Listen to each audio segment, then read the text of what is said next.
Okay, hello everyone, and welcome to another CineQuest video. Today we're going to be talking about the movie The Mothman Prophecies. We're starting a little mini-series whenever we talk about these movies. They are based loosely on actual events, based on true events. Or the movie The Mothman Prophecies is based on the book The Mothman Prophecies, which was written by John Keel. But before we continue on, let's make sure everyone is acknowledged. We have Roland. Yep. We have Daniel. Mothman Prophecies, guys, what do you know about this movie? Well, first off, I probably should have said hello because I realized we do audio and video format. So, so I just waved to the camera like a goon. So, anyway, what did I know about the movie beforehand? Anything you knew about Mothman? Oh, just Mothman. Oh, just I think I brought it up when we did our dedicated Valley Strange episode covering the book portion, where I had not read it until you brought it up for this podcast. But I mean, had I heard of Mothman and it's.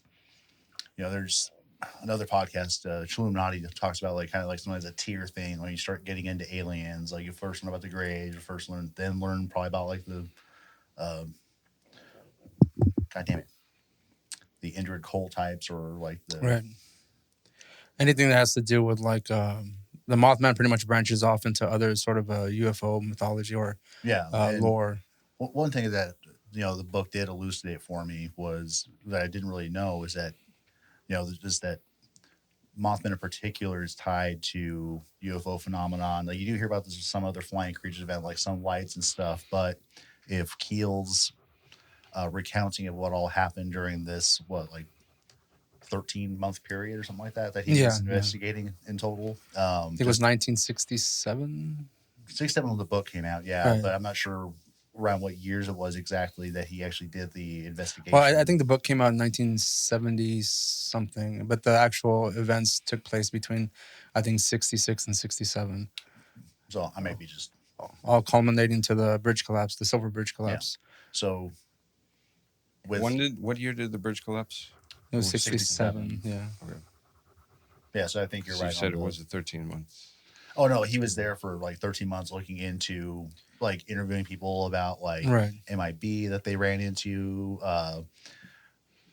Even just people that looked like they were government types. If sometimes that was the description of them, but then Keel kind of drew some of the connections with the Men in Black, which he spent a decent amount of time in the book going back and forth referring to the MIB directly. MIB being Men in Black, for those of you who don't know. It's not just the Will Smith movie.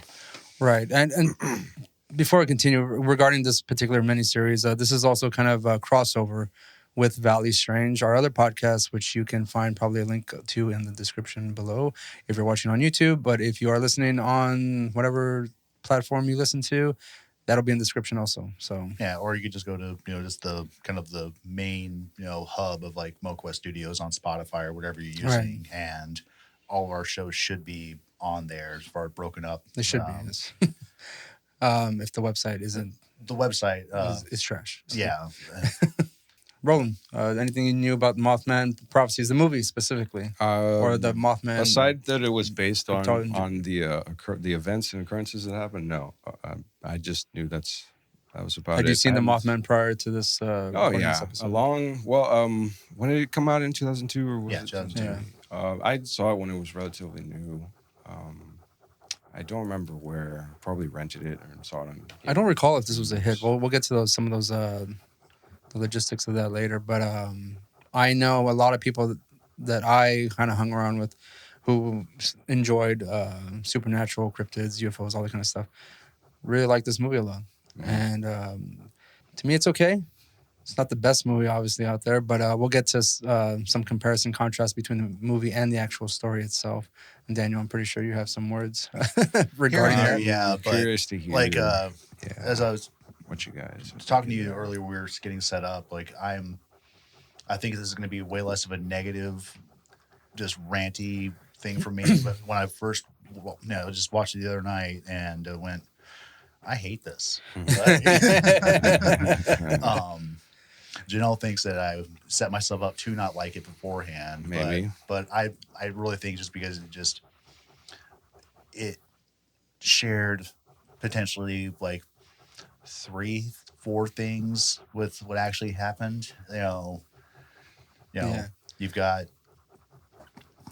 I guess, rant time, but I just want to get this out clear. But as far as just for those of you who've maybe seen one or read one, but not done the other half of the Mothman experience,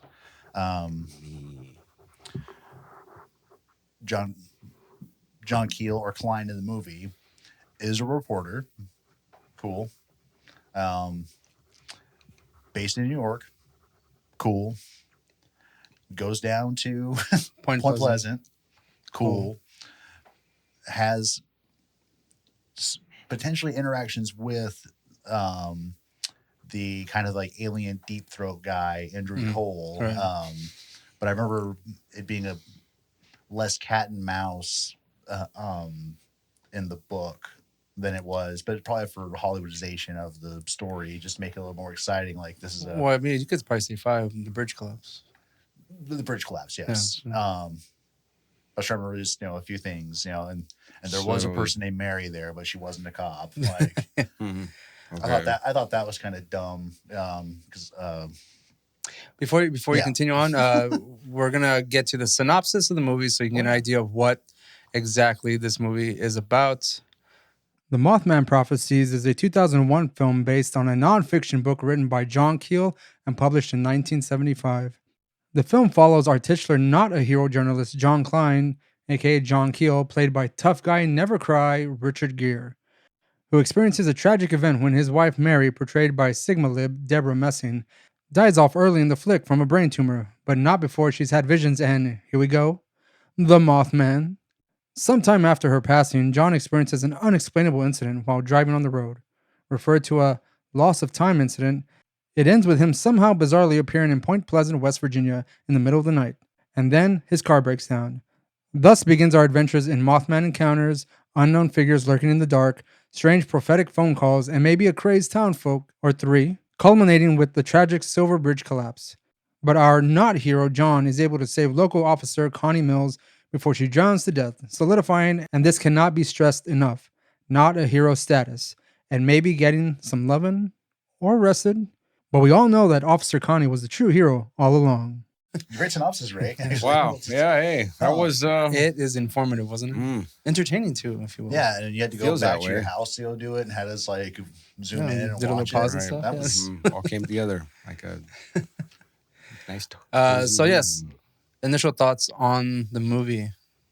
I didn't really like it. You said earlier, but you might hate it. Yeah, but even though I try to separate, like okay, I think when Janelle and I are watching it, I've after the first like 10 to 20 minutes, I was like, okay, so loosely inspired on, Of course, yeah. like incredibly, Yeah. like they had they took a lot of artistic Creative license? license, yeah, or Yeah. creative license, Whatever. yeah, thank you. Yeah, that.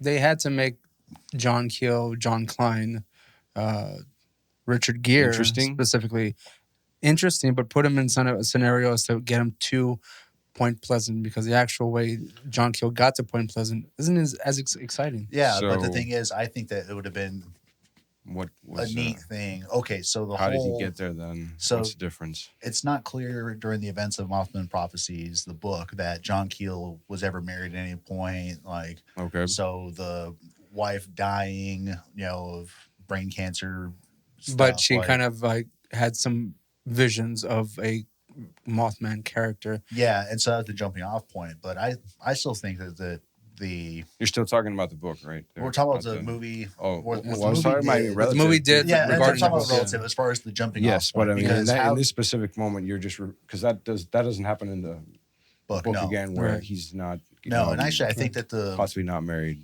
Whatever. getting into kind of like standard, I guess, kind of like Lovecraftian tropes. I think it's more interesting that he was just following up on some other strange case, which was about a dog who had wings. I think Yeah, it was, something or like a that, cat yeah. who had wings. Yeah, Oh. some random Yeah, ass, some- like probably some National hoax. I think Enquirer. I remember Yeah. hearing about that one, storyline. or like having a conversation about the winged cat.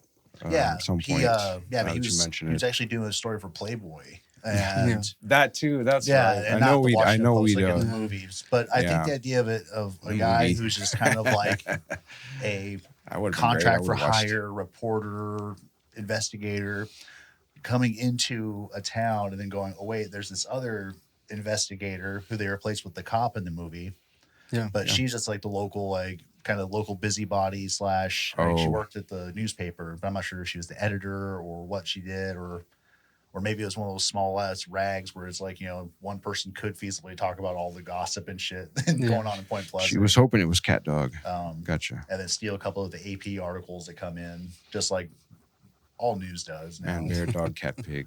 That's what she was hoping it was. But so yeah, the jumping off points were very different as far as, you know, tragedy and his wife having a crazy vision, and he kind of stumbles into this mystery that way. But not only stumbles into it, like whenever he's driving, he like has a time loss, you know? Yeah. Like he just appears in Point Pleasant. Like there was some kind of divine force that led him there. He like somehow teleported 4 hours in the opposite direction. Yeah. Because that really happened. Yes, that was Oh, and he did go in the rain or at night and knock on someone's door to use that their did phone. happen. Yeah. That did happen. That did happen. Mm-hmm. And one critique that I had of the book, and I'm going to also level it at the movie, is, you know, John Keel interviewed and had just probably days worth of interview material to work with. He references very few people. Like basically, it's like he talks about the first sighting of Mothman, which was with some like young married kids, like 2 married couples. Yeah. And they started, and then Morfield started reporting crap. Well, Keel, through that year or so he was working on it, he was talking to all these people, and he didn't include a lot of these, you know, various cases. I thought didn't they think he was a weirdo, like hanging around and stuff? Or well, in the first chapter of the book, he makes it seem like that he's not the kind of person that hangs around that town. Yeah. So like he does stick out.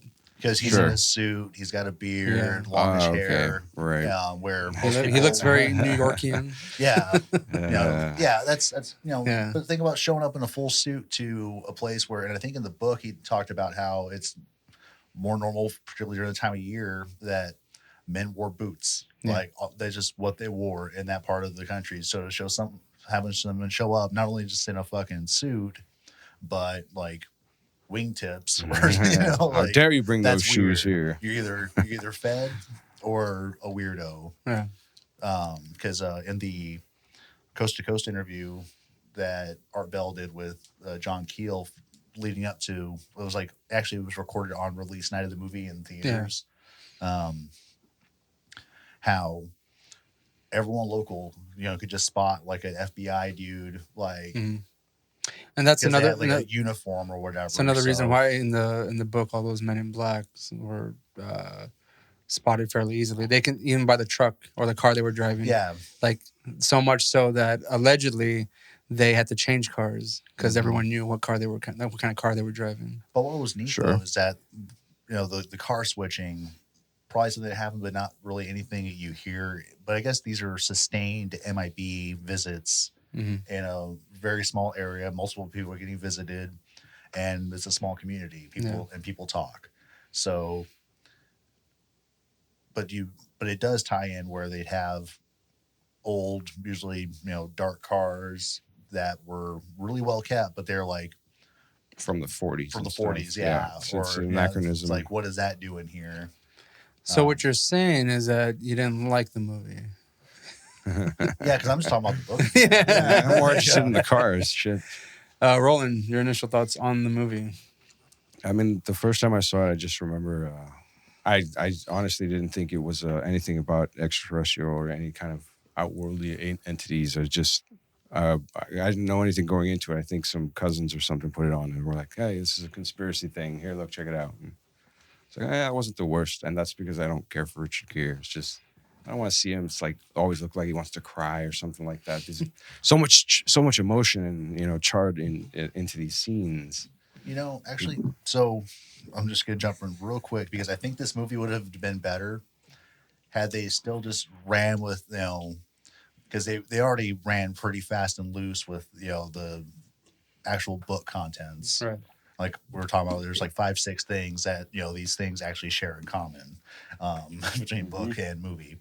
But if they just ran with the more angle of like a psychological thriller aspect of the Mothman. As Keel's going around finding more people drawing about this, and then he starts, witnessing it. Like, I think that would have been would have made a more fun movie than just kind of the weird mishmash of cryptid and UFO events. Doesn't it sort of have those elements to it necessarily, though? Because if you're talking about how all of those things come together, it's for the whole time everyone's questioning what the hell's going on, what's reality, and how they are like trying not to crap their pants all the time until they finally do crap their pants and then realize it's okay, your pants will be safe and you're still going to die or some such like that. It doesn't matter.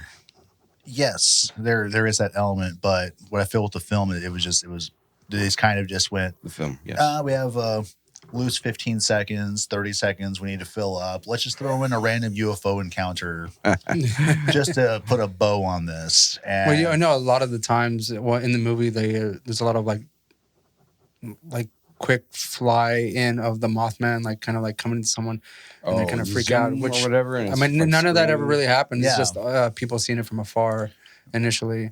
He's supposed to have flown at like one dude. You mean it doesn't like burn its and like one guy was supposed to be like face? picked up, like I think in the 70s, picked up briefly a couple feet off the ground by a either a flying creature of some sort, and he thinks it was the Mothman, but it was also happened in Vermont, I think. It was. I think so. I don't even think it was in Point Pleasant either. No, it wasn't. No, this was like years later, and it was just as like another case in point of Mothman visitations or encounters in other places in the States.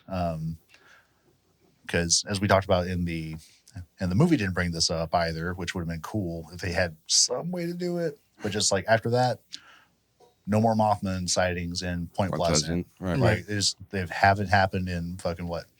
Trying to get on 50, 60 years now. Yeah. Now that town is pretty much survives by the Mothman festival that they have, because that's at this point it's pretty much their only claim to fame. Yeah. And without that, the town would probably like have been deserted. It's just a little drive-through place or whatever. Oblivion, and then they're all just waiting for that one festival to come through and like. So now all these folks are like the salt of the earth. They sent our jobs to China. Like, I'd have work if just goddamn liberals weren't sending it over to China. I would say when I first saw this movie, I didn't know much about the Mothman lore other than what the movie provided for me, because I read the book obviously after I saw the movie. And I saw like the obvious differences between the movie and the book, and realizing that most of it was just a vehicle for Richard Gere to look really heroic and perfectly curled hair, have his love interest or whatever it was. Because the actual story isn't as exciting as the movie would lead you to believe.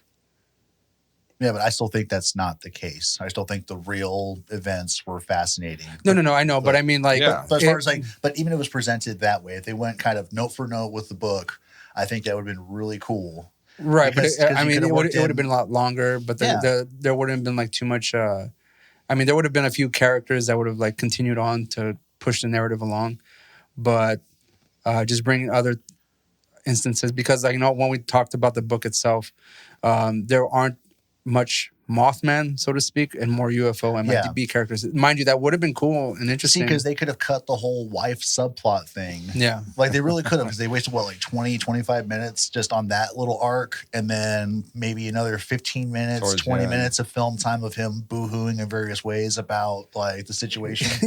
Like, which sounds shitty. The guy loses his wife, but I'm saying it just didn't need to. They could have made this movie like not only closer to the source material, but I think it would have just been a better fucking film. Watching the movie again, and a lot of the parts with his wife, I didn't really remember too much, other than the fact that she saw it, and then he ended up in Point Pleasant, right? Yeah. But the whole beginning where they're going to buy a house, buying a house, and my thought wasn't, well, where's the Mothman? My thought was like, man, how much do they make?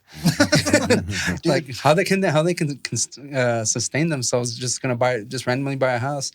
what's his that salary place was like? a mansion. Yeah. In I go, this there's more economy, important things in this world right now other See- than the fucking Mothman. I need to know what kind of his taxes do they livable got? wage is. Well, property but as soon taxes as I in that saw area. that the Washington Post was where he was working at, I went, okay, that could maybe account for like maybe Yeah. this mansion. Like, I mean, I'm not sure how well those guys actually do, but I assume that at a like what A well-known. well-known nationally, acclaimed newspaper Right. that You would hope, Yeah. at least. Especially in a big city, right. for sure. Honestly, I'd be surprised if they were making like $15 an hour or something. Well, dude, I mean, he just talked about like okay, so in the book, he talked about how he had an apartment. Once again, it's not clear whether he was married at the time, but it sounded like he wasn't because he was just able to like really just drop stuff and just be like, peace. We should also No, he mention that wasn't. the movie doesn't take place in the 60s either. Yeah, it takes place like in the late 90s. Yeah. So, I late mean, 90s, yeah. what was the economy like then? That's right. $15 in the late 90s. An You're rich. hour. You're Yeah, rich, bro. we're fucking rich. Rich. And today, are you kidding me? McMansions out the ass. Easy. Moving forward with the talking about the movie, what did y'all think of Richard Gere in this movie? Yeah. I never found I was I there, personally have you never know. found Richard Gere to be an actor that I've gave a shit about. exactly. Yeah. I wouldn't say it in a nicer way, but just thank you for do. clearing I it don't up for me. mind. I haven't Just, you seen know, a whole 'cause- bunch of his shit, and it's been years. But I mean, I remember liking Officer and a Gentleman. I thought that was pretty good. Yeah, it's all right. I mean, But also, probably in junior high when I watched it, so don't have my middle. I mean, cynicism. honestly, if I'm gonna try and call out some Richard Gere movies right now, I can say Officer and Gentleman, Like American Pretty Woman Gigolo, was all right. I've Pretty never seen Woman. that. And Mothman Prophecies. I don't recall anything else. And Richard Gere always has this face in the movies, and I'll put a picture up. If you're listening, sorry, but on YouTube, Are you there'll be a thinking of his picture. sincere face? It's like that. Yeah. like he's just I have kind of feelings sad. Like face, yeah. he might cry. Like he's kind of shocked. Like he might go. In the fucking movie, he actually does. Towards the end, when he's talking to, I don't know who the fuck he's talking to, but he's crying on the phone, right? Yeah. And then Yeah. he just gets up and then just shakes his face. Yeah, he and that's just, it. Like just quickly just rubs his he eyes. rubs his eyes and then just shakes hands, his he's face like, and he's dry. all I'm right. like, what? Yeah. There, boy. It'll be better. I can't tell if that's Richard Gere's professional acting chops or just a shitty acting job. I don't know. Why Well, not- also, why not both. I don't really think he's Why like a not great both? actor. Why can't it be There's a lot of professionally people- shitty? But also, you know? in Richard Gere's defense, you He know got that paid John for Keel this. was on set like every day, Oh. and he really wanted to like make it Nose known, like all the way up his ass. I would be just completely just torn apart Right. if like I was faced with this circumstance. So I need some tears, all right. But I still want to look like a hero, Oh, but I'm not a yeah. hero. Yeah, I'm not a hero, but make me look like a hero. But don't. I'm not. Don't. Yeah. So, kicking off when we mentioned how when he was in the movie initially driving down, he had a 4-hour loss of time where he ended up on basically the wrong border of West Virginia that he thought he was going to be at. So it's like, how am I in this Point Pleasant? What the fuck? This is weird. And Again, that face again. He's kind of like it's confusing, but it's the same fucking face. Like he's about to cry too. Like I don't. I like how he like just he truly did not know where he was until the cop dropped him off at the goddamn motel. Like, well, that's where you are. And I was like, that's kind of funny. But He was looking at the wrong side of the map. You know, they figured it. They gave us all the clues right there, right in our faces. so where Keel or John Klein gets pulled into these events is there's another like kind of just mashed in UFO kind of phenomenon or UFO Sighting. related phenomenon. Not a sighting, but his car died. Oh, Yeah. roll. And his cell phone signal went to shit. So he's stumbling through the West Virginia woods and comes upon a house. And the owner of the house happens to be like the local, like Dale, but he's had, but of course he's had some interesting like MIB interactions. So it starts off where he thinks that John Keel is the same, or John Klein, the same guy that showed up like two nights prior. Well, he said Well, it he's was been like here, his like, third twice, time. yeah. Like it was the third time he just showed up asking to use the phone or something. So John Klein, our hero, gets met with a fucking shotgun to the throat, and he's being held hostage in the bathroom until they call in the cop that they just did. We'll call her Mary, but no longer a local journalist. future Richard Gere love interest. Yeah. in the movie. There you go. Yeah, I think I said as much as soon as like time. That's all internet, I I was like, waiting oh, for. Like, okay, so they made it cool. into, that's the love interest. That's Got yeah. it. Like, okay. Wife number 2. Um, New ex-wife number 2. And the only thing I can think of, it was Laura Linney from Congo. The doctor, I forget her name in Congo, but it's Funny. the same girl from Congo. And honestly, didn't catch apparently that. this is the only It's, other movie I know for her from. I don't remember from anything else other than Congo. Like, remember that the husband that, the Crazy one. really crazy-ish Yeah. dude. I know. that- I've seen him. that he was in Armageddon, and then I went, oh fuck, oh yeah. Isn't he? Is he also in Gone in 60 Seconds? Yeah, he's Can't say. Right? Isn't he like the guy But- that's kind of holding the brother, keeping the brother away or something, or just making sure he doesn't fuck up? I don't know. Whatever. something like that. But that guy's a good actor. I like him. What's his last name? Or what is he, like Duvall? Robert Duvall? No, I it's think not his Robert name- Duvall. What Nah. am I thinking of then? Robert Duvall. Come on, bro. So it just so happens the one house he gets to is, the one guy in town Robert who's Duvall, had, no. and that's another complaint I God had damn it. with the movie versus the book. and the book, where it's like Because they just just basically took Condensed all them. the town's experiences and condensed them Yeah. down into one dude's. And, Right, and then because- 2 people, because because Mary did have technically- that dream, Yeah. but Well, technically, in the book, like he goes to a bunch of houses. Yes. To ask. So like the whole town has seen this person, but in the movie, it's just that one guy, and he sent him. Yeah. He's seen him like 3 times or whatever.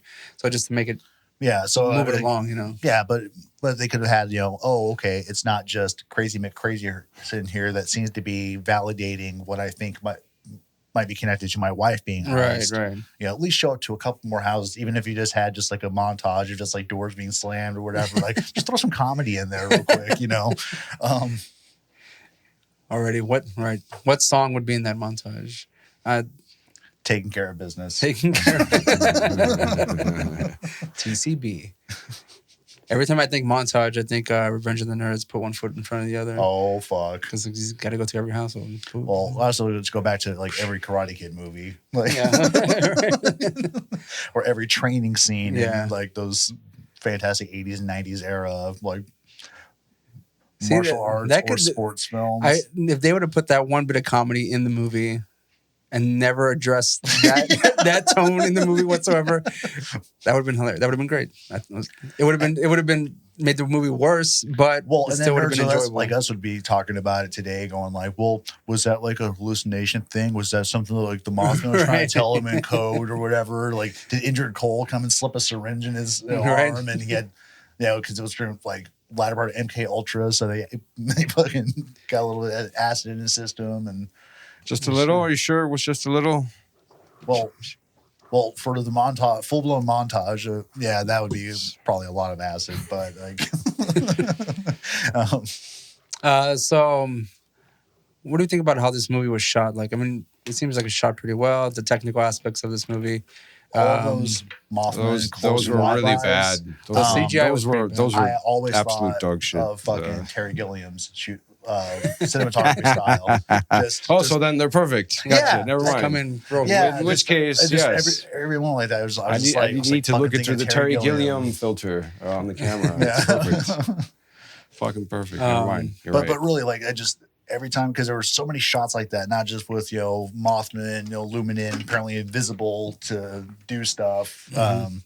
Until it burns itself upon your retinas, and then you can see. But it even felt like, even some of the shots were slowed down with the same like approach, like when John Keel's meeting that book author who has written about the Mothman. So like, Yeah, that the physics professor It's in just pretty the bad. movie, you mean? yeah, I don't remember what he taught. Where I thought he was just like said some he sort was of a academic, like previous, a folklorist or whatever. Yeah. No, even worse. the lore of the Mothman is that it is a harbinger of doom. So it's supposed to be like an omen for the entire town. So in the story and in the movie, it leads up to the Silver Bridge collapse. But But the mystery in the book and in the movie is don't know what the tragedy was going to be. Like it was just so that was consistent between the two. It was They just don't something. know? You mean it was? But I mean, in the movie, they're hinting at it though. Yeah, but they hint with like the dream and stuff, but also that Mary Hyre's dream was also written about in the Mothman book. Yeah. where it was similar, where there was, it was Christmas time, and she knew that because there were presents floating in the water, but she's had a dream of like, river and presents all over the place. Right. So pretty similar to the dream that Mary, whatever her last name, the cop chick had.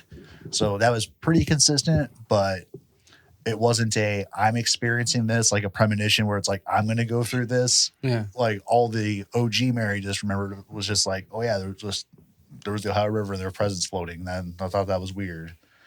Yeah. So, I mean, obviously they didn't know until obviously the day it happened, which was December 15th, 1967. I think 47 people died. Something like that. Yeah. But in the movie, of course, they had to stretch that fucker out. Dude, they Hollywooded that up, man. Yeah. Like that was. How long was that movie? It was like 2 hours, right, or something. It's roughly around that much. It was the action sequence of this movie, like, and it was at the critical climax of like what happened. Yeah, the end. Well, yeah, because I mean, like right before the you have like credits. all the wires snapping. You hear the sound. They went all out on the sound effects, and like the CGI was all for this particular scene. They said, "Well, fuck the Mothman. He's supposed to be probably not even real, but just put a couple red filters on some flashlights and just have that tech run around. So I'm gonna go. Hold your hands up high. Put some angel wings on them, and we'll shoot it blurry and in the dark. Let's go, kids. Put them in front of a green screen. We can make that any way you want. Let's get this out at the weekend. Before the weekend.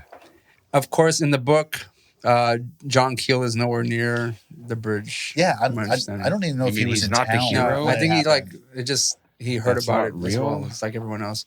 But in the movie, being not the hero that he is, he was invited back into town by the cop because he was alone and all that stuff. She wanted to bang, probably. Yeah. Well, it was implied. Him being as horny as he is, heard her voice on the phone call, drove back just in time. Do you think he was crying because he was sad about his wife, or he was just like, finally?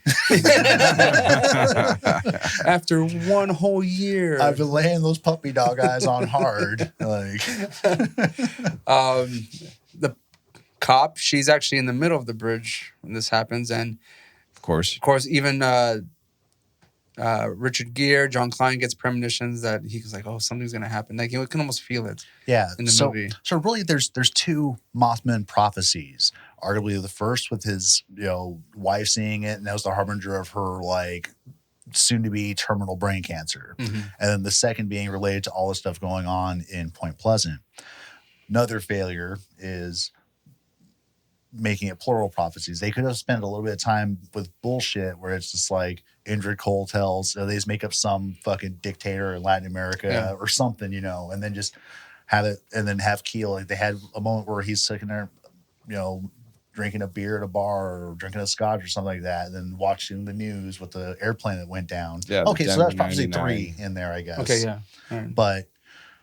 But in the real events, or in the book's telling of the events, real, I guess, is very subjective. But you've got Keel being warned that the Pope is going to have an assassination attempt, that Martin Luther King Jr. was going to be shot in the throat, and a few other, I can't remember. And according to him, like, he did everything he could to try to get this information to the these camps. people, but of course, unsuccessful. But he's not a hero. He's not a hero. No, he's not a hero. Never. But I mean, since in the movie it takes place later on, so it's not in the 60s. All those events had happened already, so of course there had to be, I guess, invented drama. Well, yeah, but they could, like, spice it up. The plane crash was a nice touch. Maybe he should have known that Bill Clinton was going to get impeached. So he tried. He's like, everyone's going to be way more interested in that. Cigars and shit. Bill, get your documents in order. Bill, Bill, they're coming. He goes, blue dress, cigars. Bill. Wouldn't it be cool? Quick political moment. Do you think, for a topical note, do you think it'd be cool if Trump tried to go into like a Mothman prophecy sort of thing? Like, he was told by some other entity to hide these documents because they had the key to... I would have needed that in my life. Dude.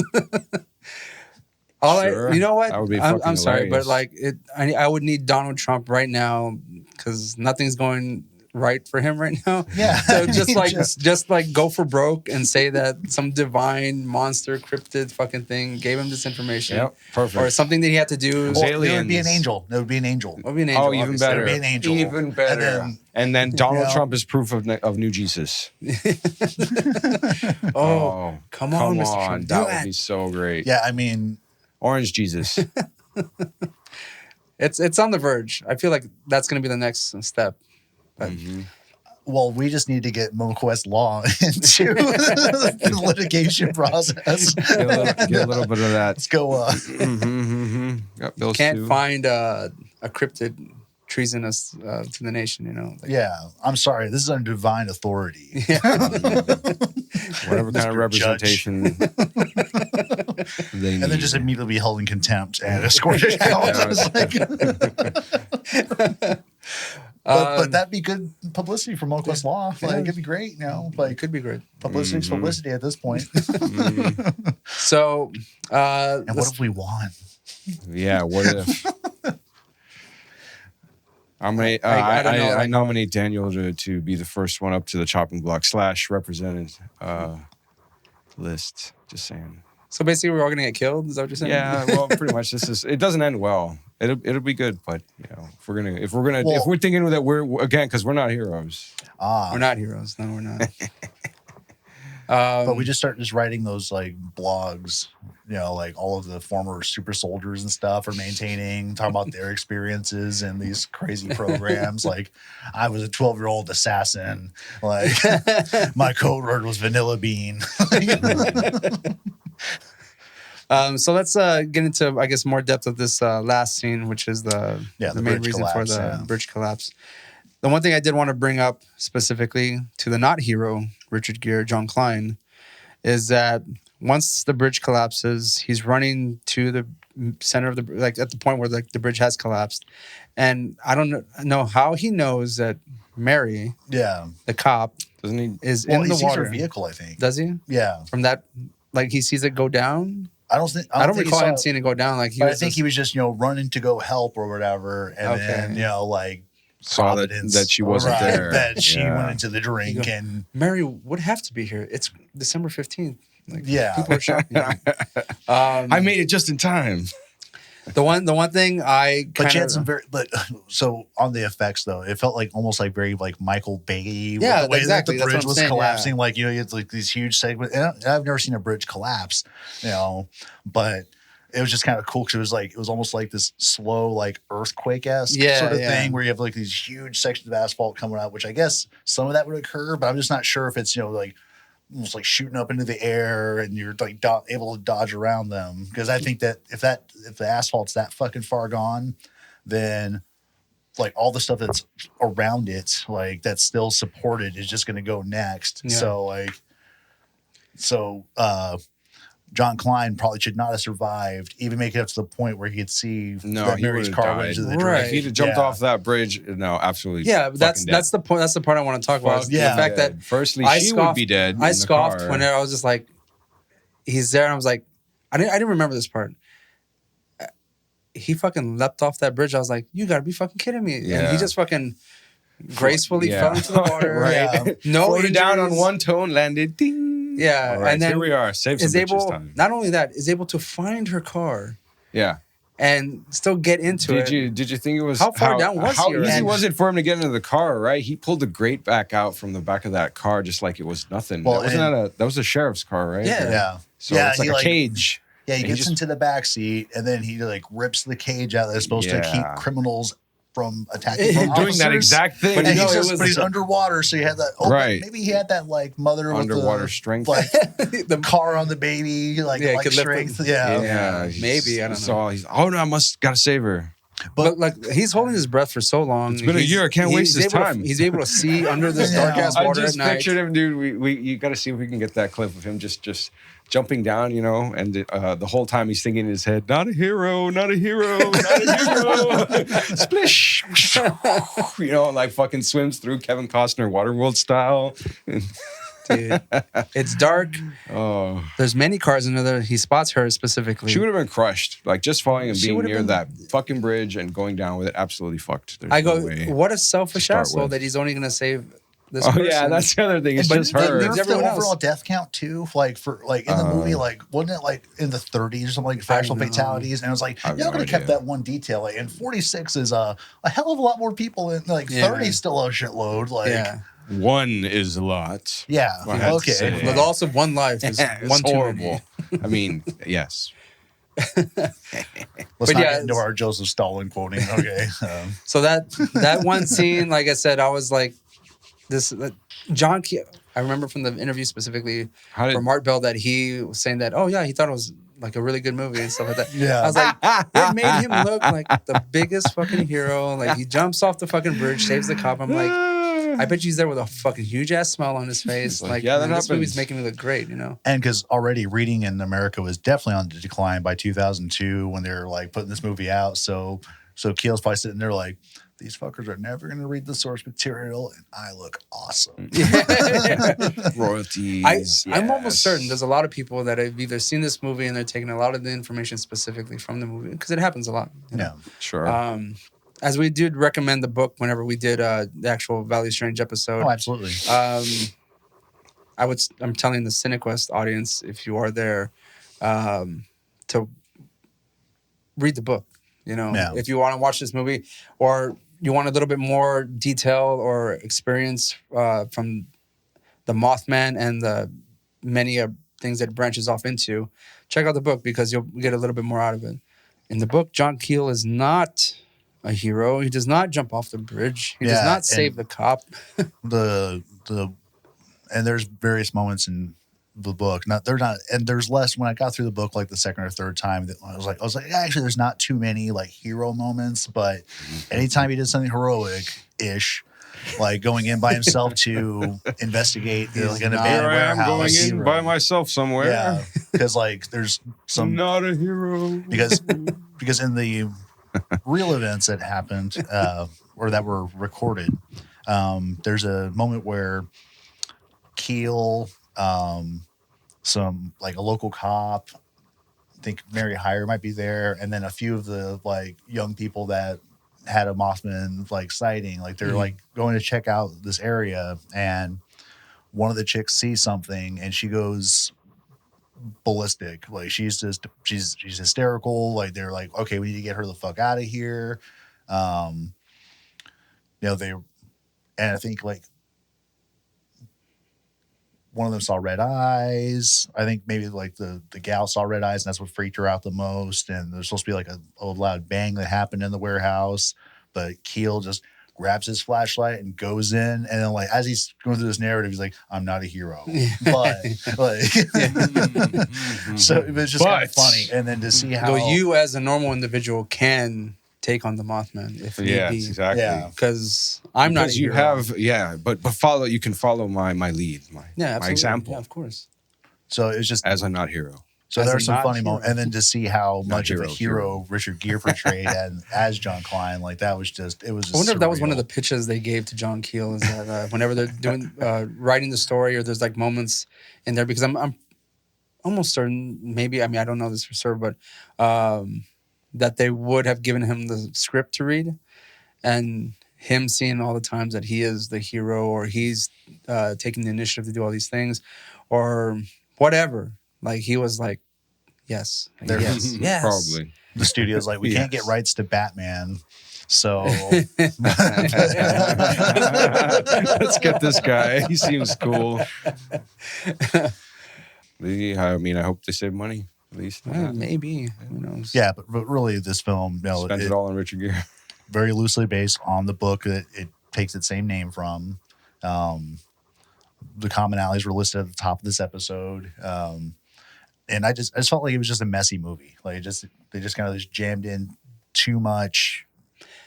I will say this though: if you had not read the book and you only saw the movie, See, I'm having a hard time separating that. yeah, What it is difficult to Well, do. what's your question though? To that. Well, Oh, had I watched the movie and not read the book, what would I think of the movie? Yeah, would you think of the movie? basically? Would it be better for you? Because the movie itself, to me, isn't like as a standalone movie. If I'm not thinking about the book because, again, a lot of my thoughts when I was watching it this time around, really like delving into the book and then watching the movie, I was like nitpicking. I was like, oh, I remember that part happening in the book, but not that way. See what they added.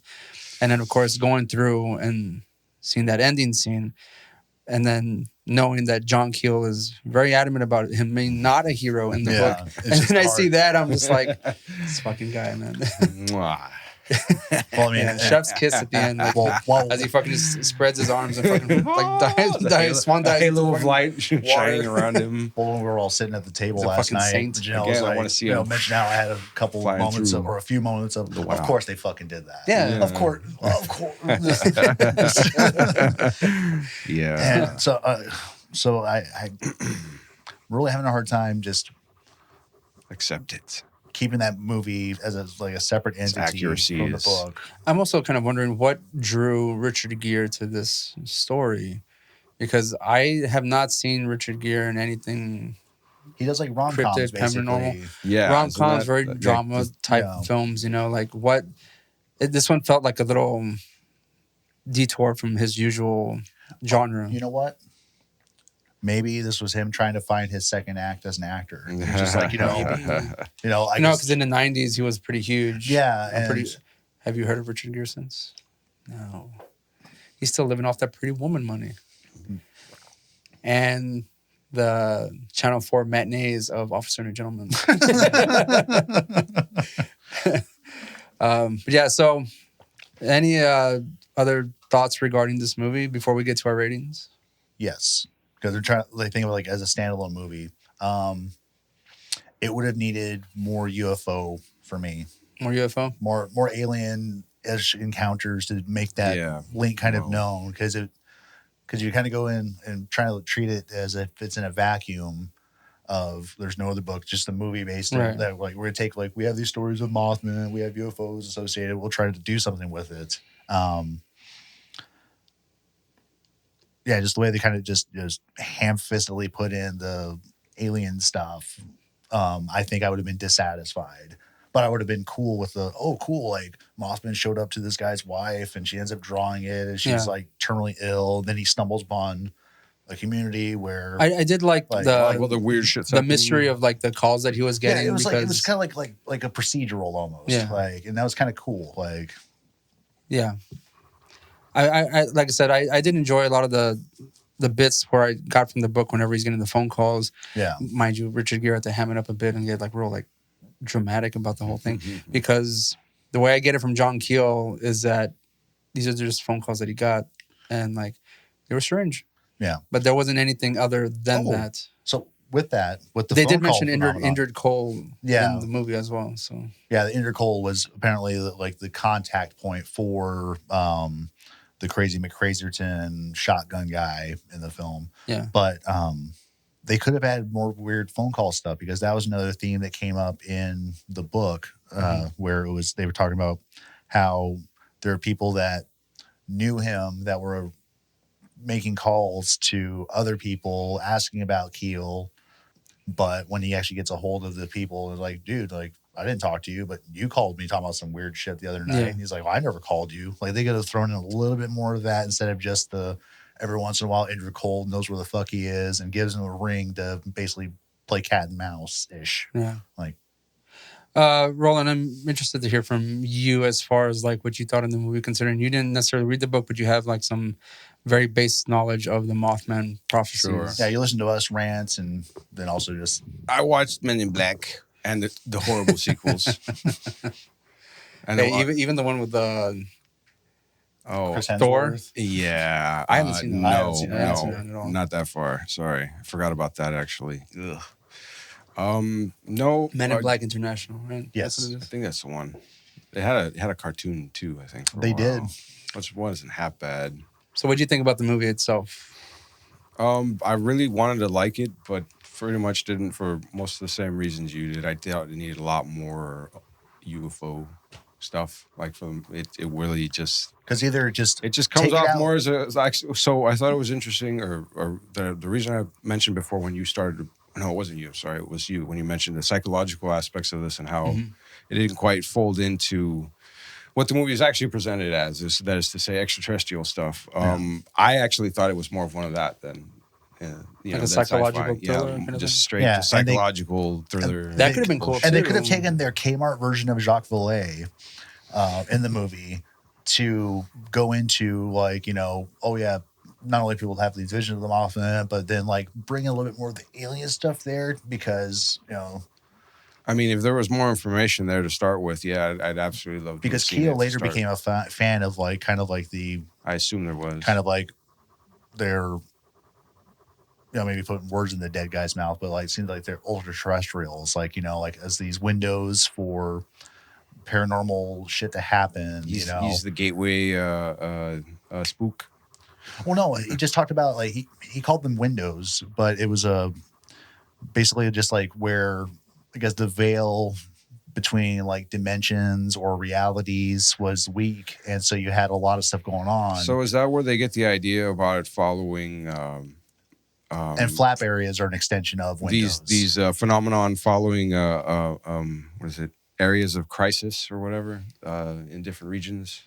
Like didn't it refer to something like that? A buildup of energy. There was not necessarily anything silliness. I'm trying to remember from the movie. I didn't read the. Well, even like from the movie, there wasn't anything really prior that would suggest. There was a line in there, something, or I want to say that they said that it was talking about like describing it. I think the phenomenon and how it was. Oh yeah, it was when he was talking to that cookie author guy when he was describing the physics, right? The budget and how the Kmart job. Their physics are were beyond ours and shit.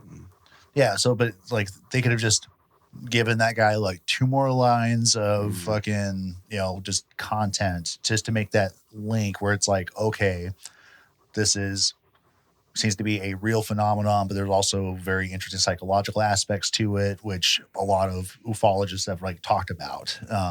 It's still interesting to see. So yeah, so it just needed like a little bit more. Like they could have just taken a few minutes of cry time, cut it for a little bit more alien-y stuff, and then that would have made it more cohesive.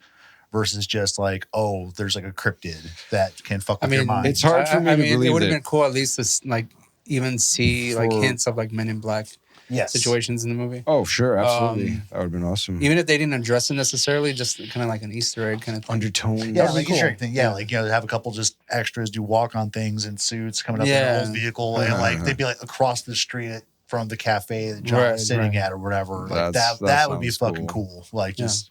Or even in the book, one of the witnesses described whenever the bridge does collapse, or it was the day before, like those dudes that crawling on the bridge. Yeah, there were like 2 men that were crawling around the bridge works, but they were wearing.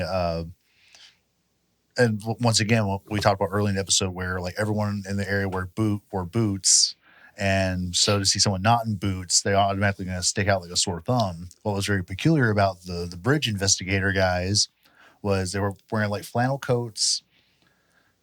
They were striped. They were striped, I think, too. Yeah. I can't remember. I think they were wearing flannel coats or striped or something. You know, some sort of design on them, so they're not like sit there like in a business suit climbing around, but they had the fucking businessman shoes still. But you know how we mentioned that they didn't have the rights to Batman and stuff.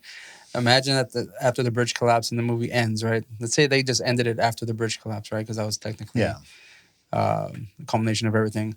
That fucking do a slow pan up as Keel's looking at the sky and fucking like the silhouette of the Mothman's there and it just flies off. Dude, that would have been perfect, dude. Come on. Sorry, the shot I was thinking of was like the way they ended the Batman, where they just, you know, had, you know, Battinson just staring up at the sky or whatever, and then they just, you know, came out from there. Yeah. Like well, I was just thinking like him, like the Mothman standing on top of the still standing bridge. Yeah. And then he's at the very top and he just like looks up from the water or something. Or he has like fucking the top. He's there and then he sees it and you see that would have been fucking fantastic. Away. And then credits, you know. Yeah. Or how you end it is making it so much worse better. So oh man. That's what we're doing. What if we had John Keel coming out of like, you know, some like double doors on like the 2nd, 3rd floor of a house or an apartment or whatever. And he pulls up some binoculars and you just have like a side profile shot. or even just sees the eyes, like off in the distance, like, you leave a Mothman still, like maybe there's a sequel to Mothman 2 or something. Who knows? Man, those bastards. I can't believe they didn't do that. John Keel's he's dead, right? He's Yeah. been dead Yeah, for a while. 2009. There we 9, go. yeah. Wasn't sure. But he was reestablished alive that. long enough to see the success of the Mothman Prophecies. Yeah, because he was 78 when that movie dropped, I believe. I think so. He Oh, died in wow. his like mid-late 80s. Well, that's a pretty good haul. Sure. All right, so let's get into ratings. Roland, rating of the movie, The Mothman Prophecies. What do you think? Out of 10 out of 10. Out of 10, we're doing this. I'll give this one a 3.4. 3.4, huh? Yeah, it's really not good. Okay. Daniel. I know I've been critical, but as far as a rating, because as we've been talking, I'm just sitting there kind of going like, okay, when you pose the idea of like keeping them separate, I was like, all right, let's think about just the movie itself. Even though this whole podcast was to primarily talk about the movie and do a little bit of compare and contrast, so we have to we can't completely separate ourselves from those thoughts. But I mean, I still think I give it a 4 because I would. Like I said earlier, I think it would have had problems with like not enough aliens or not enough linkages to the various phenomenon that were happening. So I'd had problems with it, but I've been like, I can still watch it. But so maybe a 4, but maybe we'll go higher. I might just force myself to sit down and watch it a few more times. So like over the coming months and just figure out like, okay, just as a standalone. And the more I forget out of the specifics of the book, maybe that'll help. Like time will heal all wounds, I guess, or all ratings. But yeah, so 4 out of 10. I'll go with a 5 out of 10. This movie's fairly middle of the road for me. Again, it's kind of weird to see. I'd have to say it's very, because I mean, it's like right there, right in the middle, right in the middle. Richard Gere is not exactly the actor I would have picked for this particular role, Well, not the hero you wanted, but the hero is the hero I deserve. Man, someone thinks really shitty of me if that's the case, right? If he's the hero I deserve, wow. So let's do some fantasy casting. Who around that time, like who would have gotten as? What would you have gone with? Anything else? Shit. Who could have played a non-heroic John Klein? Excuse me. I don't know. And actually, sell it. I'm gonna say Viggo Mortensen. Michael Keaton. There's only one person. In 2000 era, Michael Keaton. There's only one person in my mind that could play the part of a man investigating something supernatural, cryptid-like, paranormal. Dan Aykroyd. Dan Aykroyd as John Klein. All right. That's awesome. The man, and I need him to have a love interest. For God's sakes, he was the husband of Jamie Lee Curtis in fucking My Girl. All right, he can play the love interest of somebody else. Especially how fast he talks and how like he. But you know what? He plays it as the guy from Tommy Boy, as the brick salesman. He plays it that guy. That's who needs Zelensky. Yeah. Dan Aykroyd as Zelensky, playing John Klein. Yeah, actually, funnily enough, that clip from Tommy Boy came up the other day. I was just like scrolling through Reddit or something like that, and it was a reply or something like that. But somebody linked it, and I was like, "Oh yeah, this fucking yes." But it was the. I make break breads for the American working man because that's what I am, and that's who I care about. It was high voice, though, high pitched voice. But it was one of the salesman scenes where they're convincing the old guy to actually buy their shit. The steak analogy or whatever at the end. Forgot. I don't think it was the steak analogy, but it was. Maybe it was where you're like, next thing you know, like your house is broken into, your money's gone, your daughter's knocked up, like because they were talking about like a guarantee, like how good that is. Is that when he's like, what he's saying? But I'm not a butcher. Don't take my word for it, or some crap like that. Like he's gonna crash into. That's another scene. Beautiful scene though. Yeah. Oh yeah. No, sets it on fucking fire. Like poor guy's model. He probably like spent like buku money because that was a high quality fucking little dude. Like that car. Yeah. Like that wasn't just some like $12 snap-on kit or snap together model. Well, anyway. Anything else regarding the Mothman before we sign off? Nah. Read the book. Yeah. Read the book again. Yes. Don't really need to like, because I'm not gonna. I mean, unless you're a huge Richard Gere fan, like Christopher. Yeah, that's I recall. right. Our friend Christopher mentioned that he was. Just It's not even it's a healthy obsession. sexual obsession.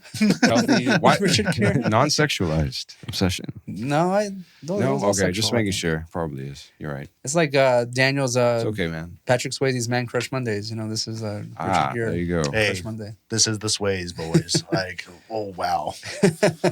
So pissed they were redoing Roadhouse. I know. I hope you're ready for it. Get ready. All right. Well, again, if you are listening or you are watching on YouTube, please like and subscribe. If you haven't, turn on notifications. Comment below. Who else do you think could have played John Klein or John Keel? Yeah. in Email the us at Mothman Prophecies? moprostudios@gmail.com. Yeah, email us or comment below, whatever you want to do. Yeah, because we'd love to. Or you can leave us a message on Anchor, a voicemail. You can send it to us, and we'll play it on the next episode if you like. Hell yeah. Well, not if you like, if we like it. Whether or not you're bashing us or complimenting us, we probably will play it on the episode. I think the bashing would have like high priority to go in. Like we would figure out a way to just like, let's put in our bad review. Like, because I love some of the YouTube comments that we get. Like, Yeah. Like we have like very condescending. We have like 15 in total. But some of them are just gold. Some of them are just they're bashing on us, and I was like, I don't care. Thanks for listening. Hey, some of them aren't too far off. They hate watching us. No, it's they're great. They're not wrong, but also it's like, it's like episode 5, you know, and we were like, in the history of like episode 5 doesn't sound like it was that long ago. If you look like, because this is what episode 20-ish of Valley Strange, maybe. Yeah. You know, but it's taken us like 3 years to get there. so we were way. I think we're still pretty bad, but Hey, we'll try. But yeah, so check out Mothman Prophecies. Read the book if you can, and again, check out Valley Strange. You can check out all our other episodes. Whenever we talk about, we talk about cryptids of Texas. We talk about the Lechusa, some stuff from the Rio Grande Valley. Also, stuff from all over the place. Yeah, some deeper dives, some Satanic Panic Books, era stuff. But yeah, so we'll see you next time. Toodles.